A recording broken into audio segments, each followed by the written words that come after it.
আলহামদুলিল্লাহ, আমাদের যে কয়েল পাখি এবং অন্য অন্য যে শিটগুলো ছিল আসলে কখনো তো আপনাদের ওইভাবে দেখানো হয় নাই। তো আজকে আপনাদেরকে ইনশাল্লাহ দেখাবো।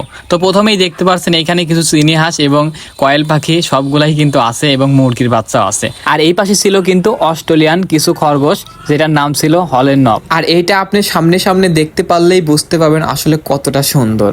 আসলে এইগুলোর সাথে জীবনযাপন করলে, আসলে এইগুলোর সাথে থাকলে আসলে মানসিক একটা চাপ, মানসিক একটা প্রেশার বা মানসিক একটা টেনশন এইগুলা কিন্তু আপনার কখনো থাকবে না, যেগুলা আমার এখন নেই। আর তাই পাশাপাশি আপনি কিন্তু যে কোনো কিছু করতেছেন তার মাঝখানে কিন্তু এইগুলা বাসা বাড়িতে আপনি পালন করতে পারেন খুব ভালোভাবে। তারপরে চলে আসলাম আমরা এই পাশের ঘরে। এইখানে কিন্তু কিছু খরগোশ ছিল যেগুলা কিন্তু কিছুক্ষণ আগে খাবার দেওয়া হয়েছে।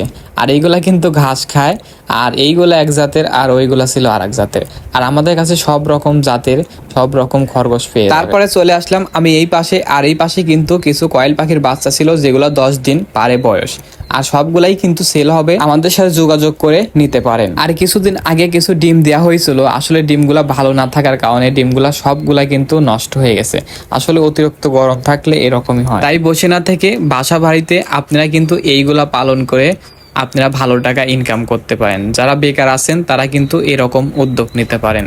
আর আমাদের জন্য দোয়া করবেন, ইনশাল্লাহ আগামীতে আপনাদের জন্য ভালো কিছু নিয়ে আসবো ইনশাল্লাহ। তো আমাদের কাজ চলতেছে, সামনে ময়ূর পাখি এবং সব ধরনের পাখি মুরগি সব ধরনের কিছুই কিন্তু পেয়ে যাবেন। তো আমাদের জন্য দোয়া করবেন। আর কয়েল পাখি বা খরগোশ যেগুলা লাগবে আমাদের সাথে যোগাযোগ করে নিতে পারেন ইনশাল্লাহ।